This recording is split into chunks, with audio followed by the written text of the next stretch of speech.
কিন্তু প্রচন্ড বর্ষার কারণে আমরা পথে বেরিয়েছিলাম। বর্ষা শেষ হলে রওনা দিতে দেরি হয়েছে। আমার এই অনাকাঙ্ক্ষিত দেরির জন্য আপনাদের কাছে দুঃখ প্রকাশ করছি।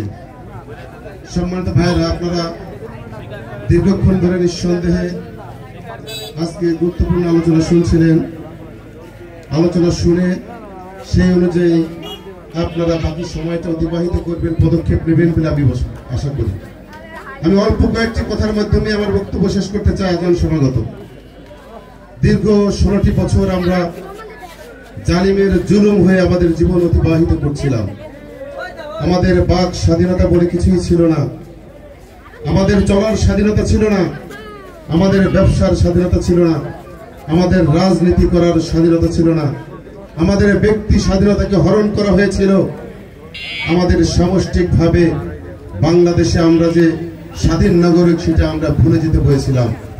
স্বাধীন নাগরিক হিসেবে শুধু ভোগ করত একটি গোষ্ঠী এবং দলের নেতাকর্মী এবং সমর্থকরা।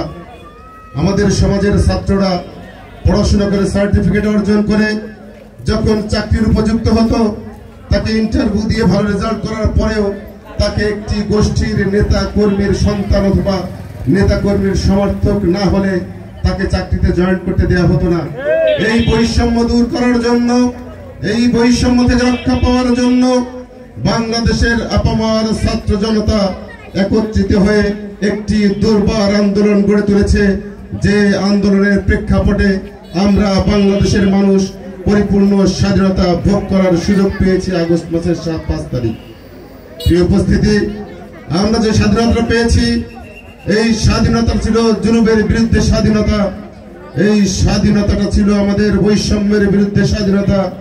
এই স্বাধীনতা ছিল আমাদের সমাজ ব্যবস্থার স্বাধীনতা, আমাদের রাজনৈতিক স্বাধীনতা, আমাদের অর্থনৈতিক স্বাধীনতা, আমাদের পারিবারিক স্বাধীনতা। এই স্বাধীনতা অর্জন করার পরেও মাঝে মাঝে দুঃখ হয় যখন বিভিন্ন অঞ্চল থেকে এই স্বাধীনতাকে নস্যাৎ করার জন্য কিছু কুচক্রী মহলের কিছু কাজের জন্য আমাদের স্বাধীনতার সুখ খর্ব হয়, আমাদের স্বাধীনতার সম্মান নষ্ট হয়, আমাদের স্বাধীনতা বিতর্কিত হয়। তখন মনের মধ্যে অত্যন্ত কষ্ট লাগে, দুঃখ লাগে।